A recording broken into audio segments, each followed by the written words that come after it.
नमस्कार दोस्तों। कक्षा 11वीं की जारी की गई प्रश्न बैंक उसमें आए हुए जो केमिस्ट्री के क्वेश्चंस हैं उनको आज हम इस वीडियो में सॉल्व करेंगे। और ये जो क्वेश्चन है परीक्षा की दृष्टि से काफ़ी महत्वपूर्ण है, जो आगामी परीक्षाओं में आ सकते हैं, क्योंकि लगभग 80% जो मटेरियल होता है वो प्रश्न बैंक से ही आता है परीक्षा में। तो चलते हैं क्लासरूम की तरफ। तो केमिस्ट्री क्वेश्चन बैंक का जो सॉल्यूशन है हम सॉल्व करेंगे, उसके केवल क्वेश्चन आंसर को लिया जाएगा, क्योंकि बाकी जो ऑब्जेक्टिव टाइप हैं उनके आंसर पहले ही उस क्वेश्चन बैंक में दिए गए हैं। तो चलते हैं पहले क्वेश्चन की ओर। पहले क्वेश्चन में सीमांत अभिकारक क्या है? सीमांत अभिकारक जैसे कि नाम से ही पता चल रहा है कि सीमा शब्द लगा हुआ है। कभी कभी रासायनिक प्रतिक्रियाओं में अभिकारकों की समान मात्रा नहीं होती है। संतुलित प्रतिक्रिया के लिए आवश्यक मात्रा ऐसी स्थिति में एक अभिकारक की मात्रा दूसरे अभिकारक की मात्रा से अधिक होती है। यानी कोई अभिकारक है A+B, तो इसमें कोई एक अभिकारक की मात्रा अधिक होती है और दूसरे अभिकारक की मात्रा काफ़ी कम। तो इसके कारण जो बनने वाला जो उत्पाद होता है, जो रिजल्ट होता है, उसकी मात्रा उस अभिकारक पर डिपेंड करती है जो एक सीमा कारी की तरह व्यवहार कर रहा है, सीमा कारक का कार्य कर रहा है। तो ऐसे अभिकारक को हम सीमांत अभिकारक कहते हैं। चलते हैं दूसरे क्वेश्चन की ओर। हवा को समांगी मिश्रण क्यों नहीं मानते? तो हवा जो है समांगी मिश्रण हो ही नहीं सकता है। हवा का जो संगठन होता है उसमें गैसें अलग अलग प्रकार से मिलती रहती हैं। वायु समांगी नहीं है, क्योंकि वायु विभिन्न गैसों को स्पष्ट विस्तार में रखती है। यानी उसमें बहुत प्रकार की जो गैसें होती हैं, ये गैसें क्या काम करती हैं कि अनेक निश्चित अनुपात में ना मिलकर अनेक अनुपात में होती हैं। जैसे कि नाइट्रोजन का अनुपात अलग है, 78% है, और ऑक्सीजन का अनुपात तो 21% है।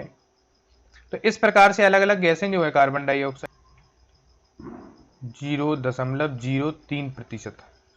तो इस प्रकार से जो गैसें हैं वो एक अलग अनुपात में रहती हैं। तो नाइट्रोजन और ऑक्सीजन से ये युक्त होती हैं और बाद में एक समरूप मिश्रण को फ्रेम करती हैं या बनाती हैं। इसके अलावा वायु प्रदूषण की घटनाएं इसके संगठन को प्रभावित करती हैं और इसे वास्तव में एक समरूप मिश्रण के रूप में नहीं जाना जा सकता, क्योंकि समांगी का मतलब है समान रूप से वितरित हो जाना। तो इसके बाद देखेंगे नेक्स्ट क्वेश्चन। विलयन की मोलरता पर ताप का क्या प्रभाव पड़ता है? तो ताप बढ़ा देने पर विलयन की मोलरता घट जाती है। मोलरता का संबंध है मोलों की संख्या से। मोलों की संख्या। तो जिस प्रकार से और जो मोलों की संख्या जो होती है वो इकाई क्षेत्रफल में या इकाई विलायक में विलय मोलों की संख्या इसकी मोलरता कहलाती है। तो 1 लीटर में विलय मोलों की संख्या उसकी मोलरता कहलाती है। तो मोलों की संख्या घट जाती है ताप बढ़ाने पर, क्योंकि ताप बढ़ाने पर द्रव के जो अणु दूर दूर जाते हैं तो इकाई क्षेत्रफल बढ़ता है और क्षेत्रफल के बढ़ जाने से मोलों की संख्या घट जाती है। तो इस प्रकार ताप बढ़ाने पर विलयन की मोलरता का मान घट जाता है। यौगिक के मूलानुपाती सूत्र को परिभाषित कीजिए। रसायन विज्ञान मूलानुपाती फंडामेंटल। तो रसायन विज्ञान में किसी यौगिक का आनुभाविक सूत्र हो या प्रयोगधारिता सूत्र हो या मूलानुपाती सूत्र हो, वह सूत्र यह बताता है कि उस यौगिक के अणु में कौन कौन से परमाणु हैं। जैसे हम H2O का एक सरल सा उदाहरण दे दें, तो इसमें हाइड्रोजन के 2 परमाणु हैं और ऑक्सीजन का 1 परमाणु है। तो इसी प्रकार से एक उदाहरण के लिए हेक्सेन का अणुसूत्र दिया गया है, जिसमें हेक्सेन का अणुसूत्र C6H14 है। तो इसका मतलब ये है कि इसमें कार्बन संख्या 6 होती है और हाइड्रोजन परमाणु जो है 14 है। लेकिन इसका जो अणुसूत्र होता है, यानी जो मूलानुपाती सूत्र है, उसमें कार्बन और 3 या 7 के फॉर्म में ही रहेगा, या इसको आगे बढ़ाते हुए इसके गुणज फॉर्म में इसको लिख सकते हैं। तो सरलतम अनुपात क्या है, इसको बताने का काम है आपके मूलानुपाती सूत्र का। आगे देखेंगे परमाणु द्रव्यमान की मानक इकाई क्या है। परमाणु द्रव्यमान को, जो कि बदलता नहीं है, किसी भी परमाणु का जो द्रव्यमान है वो अपरिवर्तित रहता है और इसमें उपस्थित प्रोटॉन और न्यूट्रॉन की संख्या जब आपस में मिला दी जाती है तो हमें परमाणु द्रव्यमान आ जाता है, जिसको हम व्यक्त करते हैं ए से। इसका मान AMU से नापा जाता है, एटॉमिक मास यूनिट, अर्थात इसे AMU में मापा जाता है। किसी भी परमाणु का द्रव्यमान का मान प्रोटॉन और न्यूट्रॉन की संख्या पर निर्भर करता है। किसी भी पदार्थ की मूलभूत इकाई को परमाणु कहते हैं और प्रत्येक परमाणु प्रोटॉन, न्यूट्रॉन, इलेक्ट्रॉन से मिलकर बना होता है। इस प्रकार से प्रोटॉन और न्यूट्रॉन को जब आपस में मिला देते हैं तो हमारा A की वैल्यू आ जाती है। इसी प्रकार अगला क्वेश्चन देखेंगे, ज्यादातर तत्वों का परमाणु प्रभाज में क्यों होता है? प्रभाज का मतलब यह है P/Q फॉर्म, यानी भिन्नात्मक मान। भिन्नात्मक मान तो ज्यादातर तत्वों का जो प्रभाज होता है, तत्वों का जो परमाणु भार होता है प्रभाज में क्या होता है? तो किसी तत्व के एक परमाणु का जो द्रव्यमान है उस तत्व में उपस्थित सभी प्राकृतिक रूप में पाए जाने वाले समस्थानिकों के औसत द्रव्यमान के बराबर होता है। तो यहाँ पर जब औसत शब्द लगा हुआ है तो वो भिन्नात्मक मान तो होगा ही। तो इसके कारण जो है ज्यादातर परमाणु जो भार होते हैं वो एक प्रभाज में यानी P/Q या भिन्नात्मक मान के स्वरूप में होते हैं। तत्व का 1 ग्राम परमाणु क्या है? सारी गैसों का 1 ग्राम परमाणु, तो 1 ग्राम परमाणु यहां व्यक्त करती है मोलों की संख्या पर या मोलरता को। मोलों की संख्या को ही हम मोलरता कहेंगे। तो सारी गैसों का 1 ग्राम अणु 22.4 लीटर होता है। यानी कोई भी गैस हो, चाहे ऑक्सीजन गैस हो, नाइट्रोजन गैस हो, कोई भी गैस हो, उसके 1 ग्राम अणु कितने 22.4 लीटर में उपस्थित होंगे। यानी 1 ग्राम अणु बोलेंगे या मोलों की संख्या या मोल इसको बोलेंगे, अर्थात 1 ग्राम अणु या 1 ग्राम परमाणु में गैसों के परमाणु की संख्या बराबर होती है। अगर हम आपसे इसको सीधा बोलें कि 1 ग्राम अणु या 22.4 एनटीपी पर 22.4 लीटर कोई गैस है, उसमें उपस्थित अणु परमाणु आयनों या मोलों की संख्या क्या होगी? तो सीधा इसका संबंध एवोगैड्रो से, तो इसका 6.022 इंटू 10⁻23 ये 1 मोल के बराबर है। यही 1 मोल जो है वो आएगी आपकी इन गैसों में। तो इस प्रकार से परमाणु बराबर होती है, परमाणु संख्या बराबर होती है। इस प्रकार से रासायनिक क्रियाएं करते करते वैज्ञानिकों ने पता लगा लिया कि सारे परमाणुओं के 1 ग्राम अणु या 1 ग्राम परमाणु में अणु परमाणु की संख्या समान होती है। तो हम इस प्रकार से हम तत्वों का 1 ग्राम परमाणु क्या है इस बात को समझ चुके हैं। किस प्रकार हम सिद्ध करेंगे? हवा मिश्रण नहीं है, तो हवा मिश्रण है, यौगिक नहीं है। किस प्रकार हम सिद्ध करेंगे कि हवा मिश्रण है, यौगिक नहीं है? इसका तात्पर्य यह है कि यौगिक का हमेशा अनुपात जो होता है निश्चित रहता है। निश्चित अनुपात को ही हम यौगिक कहते हैं। निश्चित अनुपात को ही हम यौगिक कहते हैं। यौगिक को निश्चित अनुपात के रूप में हम स्वीकार करते हैं। तो अब वायु में 78% नाइट्रोजन है, ऑक्सीजन 21%, आर्गन कार्बन डाइऑक्साइड 0.03%। इस प्रकार से संरचना और अंशीय पदार्थों का भिन्नात्मक आसमान द्वारा अलग किया जा सकता है। इसलिए हवा का विषम मिश्रण, ये हवा एक विषम मिश्रण है, यौगिक नहीं है, क्योंकि इसमें अनेक प्रकार की गैसें मिलती रहती हैं जिसका कोई भी अनुपात निश्चित नहीं होता है। इस कारण से हवा एक यौगिक नहीं है, मिश्रण ही है। मोल संकल्पना क्या है? तो मोल एक नंबर है। मोल एक नंबर है जो मोलों की संख्या को बतलाता है। मोल एक नंबर जिसका मान होता है 6.023 इंटू 10⁻23। ये 1 मोल के इक्वल होता है। 1 मोल इक्वल। इसके अलावा इसी प्रकार जैसे कि हम 1 दर्जन की बात करें तो 1 दर्जन में कितनी वस्तुएं होती हैं, तो हम कह देंगे भाई 12। इसी प्रकार 1 मोल में इतना नंबर होता है, इतनी वस्तुएं होती हैं, अणु परमाणु आयनों की संख्या इतनी होती है। तो इसका मान यहाँ 10⁻23। यह सूक्ष्म कणों जैसे परमाणु, अणु, आयन आदि की संख्या को प्रदर्शित करने की एक यूनिट है।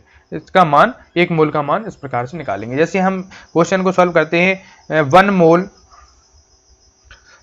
मोल सोडियम हाइड्रोक्साइड में कितने ग्राम है, कितने ग्राम है। इसको सॉल्व करने के लिए अगर हम आपसे सीधा एक क्वेश्चन पूछें कि आपको मार्केट से 1 मोल सोडियम हाइड्रोक्साइड लेके आना है, तो आप कितना लेके आएंगे, तो उसका मान ग्राम में, मोल की यूनिट होती ग्राम में, पिछले क्वेश्चन में हम पढ़ चुके हैं इसको। तो सोडियम यहाँ पर इनका टोटल आणविक द्रव्यमान हम ज्ञात कर लेंगे, तो आणविक द्रव्यमान जितना ज्ञात करेंगे वही उसकी 1 मोल या उसका जो ग्राम होगा वो 1 मोल के बराबर होगा। तो यहाँ 23 प्लस ऑक्सीजन का एटॉमिक वेट, आणविक द्रव्यमान 16 और हाइड्रोजन का 1, तो टोटल हो गया 40। तो 40 ग्राम अगर हम सोडियम हाइड्रोक्साइड को लेकर आएंगे तो वह इसका 1 मोल होगा। इस प्रकार से ये मोल संकल्पना हम समझ चुके हैं। मोल और एवोगैड्रो संख्या से आप क्या समझते हैं, इसी में देखेंगे। रसायन विज्ञान और भौतिकी में एक मूल पदार्थ में अणु या परमाणुओं की कुल संख्या को एवोगैड्रो नियतांक जैसे Na से या L से व्यक्त करते हैं। SI में इसका वही मान है जो अभी हम बता चुके हैं। पहले एवोगैड्रो नियतांक की जगह पर आवोगाद्रो संख्या का प्रयोग किया जाता, किंतु अब उसे छोड़ दिया गया। इसकी जगह हम मोल शब्द का उपयोग करते हैं। बस इतनी सी बात है कि मोल शब्द, आवोगाद्रो संख्या की जगह हम किस शब्द का उपयोग करते हैं, मोल शब्द का हम इसमें उपयोग करते हैं। किसी पदार्थ के अणुसूत्र और मूलानुपाती सूत्र में क्या संबंध होता है। अणुसूत्र और मूलानुपाती सूत्र, अणुसूत्र जो है किसी यौगिक का वह सूत्र जिसमें अणुओं की संख्या हो, अणुओं की संख्या के बारे में पता हो या वास्तविक संख्या को व्यक्त करता हो, वह अणुसूत्र कहलाता है। मूलानुपाती सूत्र मूल में रहता है, यानी उसका एक सरल गुणांक हो सकता है, जैसा कि हमने हेक्सेन के रूप में अभी देखा था कि हेक्सेन में जो फॉर्मूले थे C6H14 था, तो इसका सरल गुणांक C3H7 था, यानी ये जो हेक्सेन है वो इसका ही सरल गुणक है। तो ये उनका है आपका मूलानुपाती सूत्र है, मूलानुपाती सूत्र। इसी प्रकार से सोडियम कार्बोनेट का अणुभार 106 ग्राम है। 500 ml m/10 बिलियन बनाने के लिए इसकी कितनी मात्रा आवश्यक होगी। तो हमें m/10 का अर्थ पता होना चाहिए। m/10 का अर्थ यह है कि 1 लीटर बिलियन में 1 लीटर बिलियन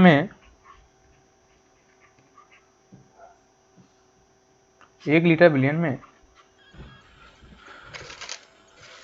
0.1 मोल खुला हुआ है। विलेय का 0.1 मोल, विलेय का 0.1 मोल घुला है या विलेय है, यह है इसका अर्थ। तो अब हमें सोडियम कार्बोनेट का निकालना, जिसका अणुभार दिया गया है। तो अणुभार यानी हमें दिया गया है 106, अणुभार है 106। तो हमें इसकी जब वैल्यू निकालेंगे तो हम x 0.1 is equal to x upon 106। अगर हमें ये मात्रा निकालनी है, यानी मात्रा को हमने क्या मान लिया है, मात्रा को हमने मान लिया है x, मात्रा को हमने माना है x। तो मात्रा को जब हमने x माना है तो x is equal to 0.1 multiply 106, तो इसका टोटल आएगा 106। ये इतनी मात्रा जो है वो x की, यानी कितनी मात्रा आवश्यक होगी, तो 10.6 ग्राम जो मात्रा होगी वो इसके लिए m/10 वैल्यू के लिए आवश्यक होगी।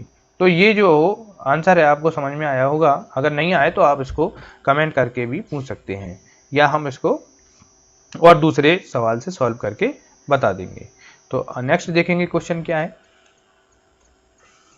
स्टॉक विलयन क्या है। एक स्टॉक विलयन को एक सांद्र के रूप में परिभाषित करते हैं, अर्थात वास्तविक उपयोग के लिए कुछ कम सांद्रता में पतला होने वाला विलयन स्टॉक विलयन तथा मानकीकृत सांद्रता पर हाइड्रोक्लोरिक एसिड या सोडियम हाइड्रोक्साइड जैसे सामान्य अभिकर्मक की एक बड़ी मात्रा।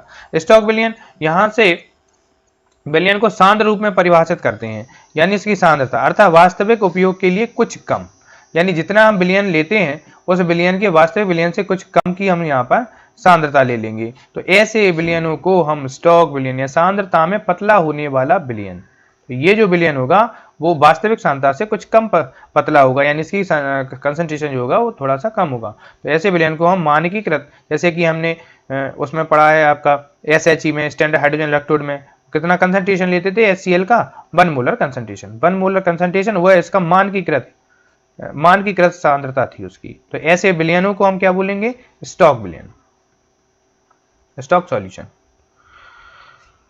आगे देखेंगे मीथेन के दहन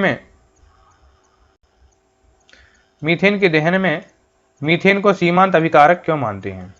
सीमांत अभिकारक यानी जलने का काम भाई मीथेन करेगी। तो जब जलने का काम मीथेन करेगी तो इसकी ही मात्रा कम है और ऑक्सीजन की मात्रा ज्यादा है, 21% है एटमॉस्फेयर में।